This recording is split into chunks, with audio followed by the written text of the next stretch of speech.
The second speaker is code 212. The question: was the U.S. war in Afghanistan in vain?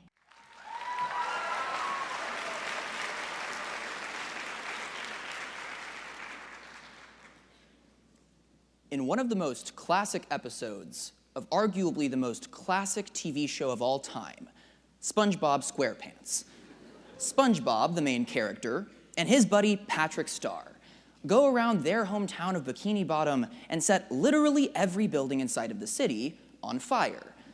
After the deed is done, SpongeBob and Patrick walk to the middle of the city, where SpongeBob looks around at all of the burning buildings collapsing to the ground and says, "Patrick, we did it.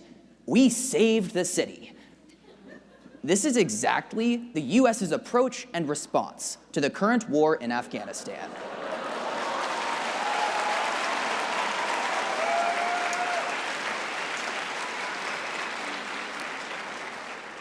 Because despite the fact that a war has currently been going on in Afghanistan for the last 16 years, and the U.S. has been involved for 16 years, we're still having to ask the question today as to whether or not this war was a failure. In fact, on June 15th of 2017, Reuters reported that President Donald Trump made the executive decision to send 4,000 more U.S. troops to the nation of Afghanistan. And upon understanding that this conflict has been long-lasting, intensifying over recent years, and the U.S. is only getting more and more involved, it's crucial that we reflect, analyze, and ask the question: was the U.S. war in Afghanistan in vain? The answer to which is an unfortunate no, because the conflict has only intensified despite U.S. action, as we'll understand by looking to three key areas of analysis. First, we'll understand the U.S. has a simple-minded, myopic perspective on the current Afghan conflict. Second, we'll see the U.S.'s proposed solution: troop surges have been a disastrous failure at bringing Taliban to the negotiating table for peace. And third, we'll see that the proof is in the pudding. Despite U.S. action and intensifying U.S. action, the conflict inside of Afghanistan has only gotten worse. The first key reason that the U.S.'s war inside of Afghanistan has been in vain is because the U.S. has a myopic perspective on the Afghan conflict as it currently exists. Foreign Affairs magazine explained on May 13th of 2017 that there's not one problem facing Afghanistan. There's actually 5 primary issues: conflicts involving ethnicity, regional conflicts, domestic conflicts, international conflicts, and the terrorism problem. And as per usual, the United States is only concerned with international terrorism. Foreign Affairs explained that this is at the heart of the U.S.'s problem, because as they look more and more to addressing the Taliban and terrorist organizations such as that, they fail to address other underlying key issues.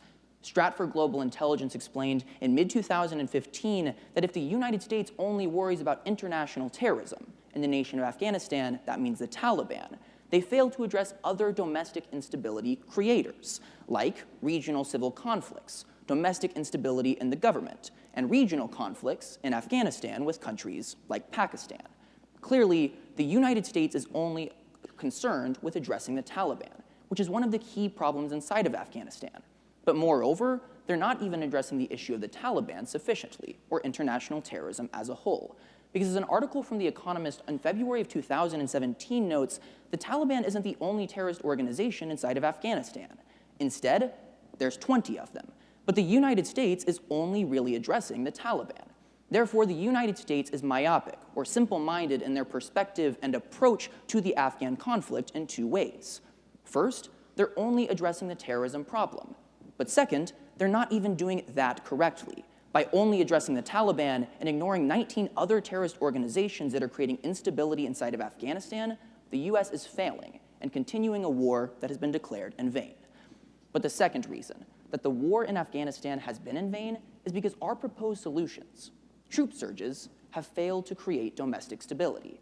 An article published by the Center for Strategic and International Studies on January 9th of 2017 outlines the U.S.'s key strategy to addressing the instability inside of Afghanistan, noting that whether it's President Bush, President Obama, or President Trump, their primary strategy has been troop surges, or the installations of tens of thousands of new US military personnel in an attempt to bring stability.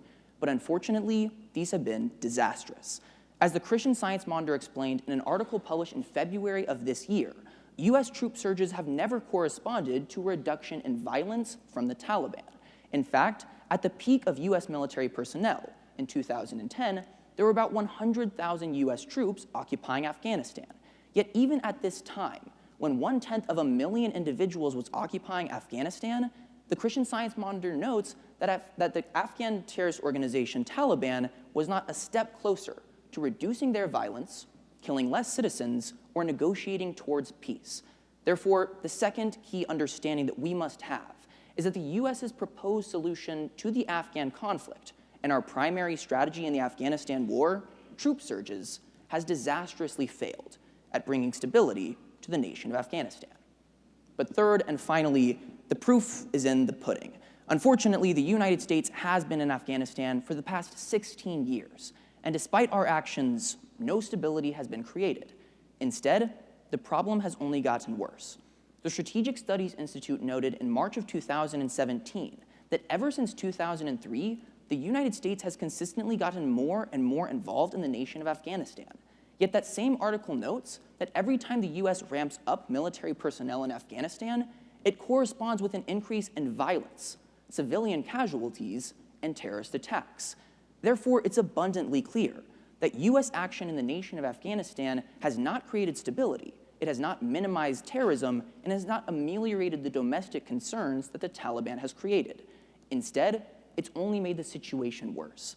The Washington Post explained in late 2016 that it's arguable that US action in the Afghanistan war has actually made the situation worse and enforced the United States to be more and more involved, creating a cycle of violence and involvement on the part of the United States.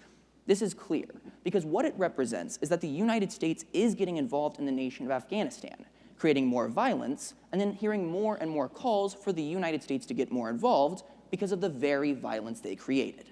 Therefore, the third and final reason that it's clear that the Afghanistan war was declared and carried out in vain is because it's only been counterproductive, contributing to more violence than it has solved for.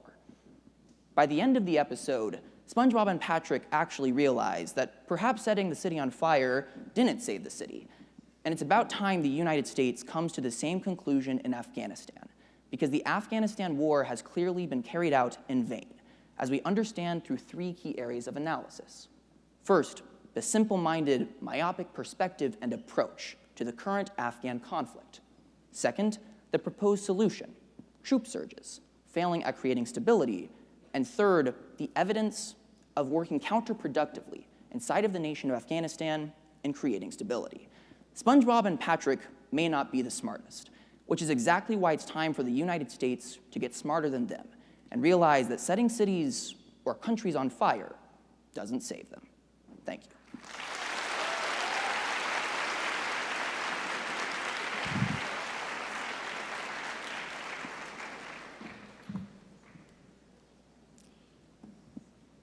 Speaker 212 will be questioned by Speaker 276.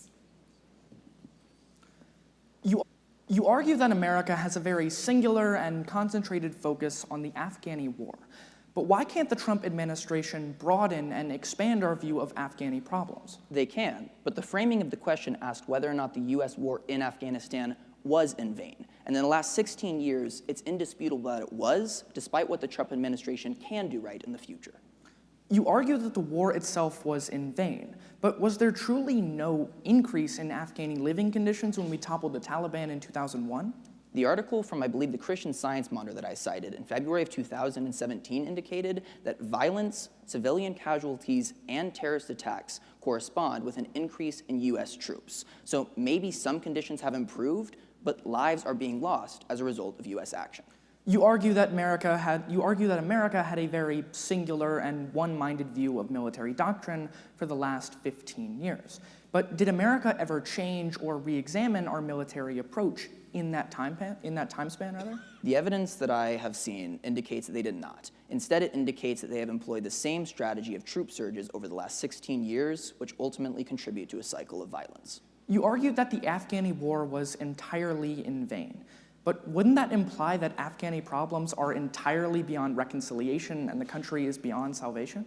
There's a chance that the United States can help Afghanistan in some capacity, but unfortunately, the war that we have been carrying out inside of Afghanistan has not been the creation of peace, and it hasn't led to any peace in the process. Why haven't Americans been fully able to completely destroy terrorist organizations like the Taliban? I wish I knew, but what I do know is that as a result of U.S. action and an increased troop surge, the Taliban is emboldened, tries to balance against us, and ramps up their terrorist activities. Congratulations.